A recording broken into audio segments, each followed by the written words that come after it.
What I want to do is speak to you about the power of belief, which seems really wishy-washy. I'm not like some fucking hippie weirdo. I don't have anything to sell you. Like, buy my fucking course or anything. I don't have anything to sell you. I'm just telling you what's worked for me. I'm telling you right now, I am quite like a logical, no BS kind of guy. And so wishy-washy advice, I've always hated it. And I know this is going to sound like very spiritual and wishy-washy. There is something weirdly effective about the power of like belief, like what you believe. Look, the placebo effect, you've heard that before. The placebo effect is the power of belief. Scientists, when they're trying to make like a treatment or a medication, what they do is they have to make sure that their treatment that they're trying to work on is more effective than the placebo effect. This is actually hard for them to do. It's actually like a big thing if a scientist comes out with something which is more effective than the placebo effect. The placebo effect is kind of like if you're given a pill that says, okay, it has this effect, that, it'll stop this headache or it'll make you lose weight. You're fully told by a scientist, okay, this pill will do this. You believe it. You take the pill and it has the effect. But the pill was nothing. It was like literally just like an empty pill. It didn't have medication inside of it. What you believe is extremely powerful. If you believe that you have low testosterone, and even if that's true, by the way, but if you believe that you've got low testosterone, you'll pick up on more of the symptoms because, it'll be in your mind, right? So I've got low testosterone. Every time I go to the mirror, I'll see I'm gaining more fat around my chest. I'll see I'm gaining fat around my stomach and stuff. And like my voice is going higher pitch. You pick up on those things because you believe it. But if you just suddenly almost like a dumbass, like an idiot, convince yourself, like I'm saying this in a good way, like an idiot, convince yourself that you've got high testosterone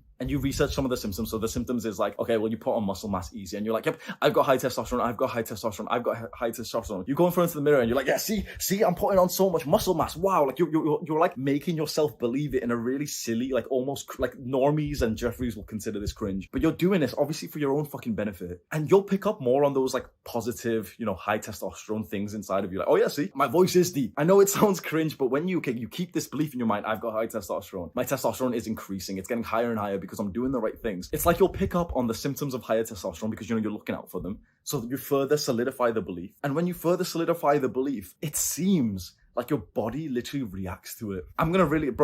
I never do this. If you watch a bunch of my videos, I never ever link anything else in the description in terms of like resources and scientist shit. I hate doing that. I hate this culture of like, we're supposed to find like sources for the shit that we talk about. I've always hated that. I just find it cringe that all these nerds are like, they'll say like, oh, well, at 15 minutes, you said this sentence. Can you give me a source for that? Shut the fuck up, bro. Do I look like a nerd for you? But this one time, I'm going to link something in the description. I'm going to go and find the podcast by this Dr. Andrew Huberman. He's popped off. He's a very, very good guy. He's like a very, very, very high quality podcast. He's like a big, like proper scientist, doctor kind of guy. And he talks over like a bunch of like scientific research. There is one particular study that I'm going to explain to you in my words. And I'll link the exact part where he talks about it. So if you want to listen to his sort of like proper scientist way, listen to him. If you want to listen to my sort of bro science, just dumbed down explanation, listen to me. The power of belief, even scientists are fucking brain like there was a study that this scientist talks about and he links like the full study. Okay, a person is given 2 milkshakes.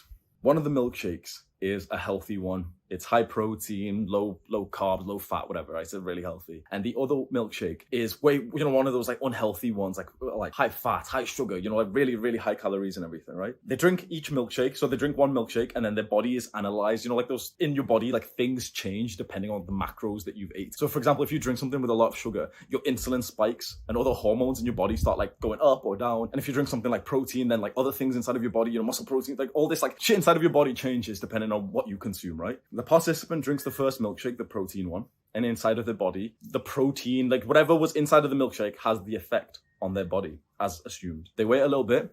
The participant then drinks the second milkshake, the high sugar, high fat one, whatever, whatever was in this milkshake. They do the analysis of what's inside their body, the hormones and all this stuff. And as expected, their insulin skyrockets. Essentially, their body processed more calories because the milkshake was more calories. So far, it's common sense. They had a healthy shake and their body responded to it in a healthy way. Their body got essentially healthier. They had an unhealthy shake.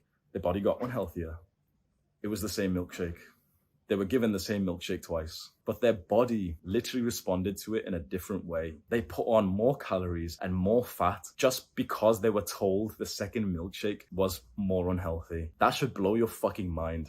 Because we've been told in this modern day, we've been told, trust the practical, real world scientists. Don't listen to like, this wishy-washy kind of pseudoscience and like imagination and visualizations. That seems very silly. And I've always, anytime someone used to talk about visualizations and affirmations, bro, I thought they were fucking dumbasses. I thought that's weird as fuck. Just get away from me with your fucking, I am a strong, confident, but I always thought that was fucking cringe, bro. And now I wake up every single day, I am a strong, confident, bro.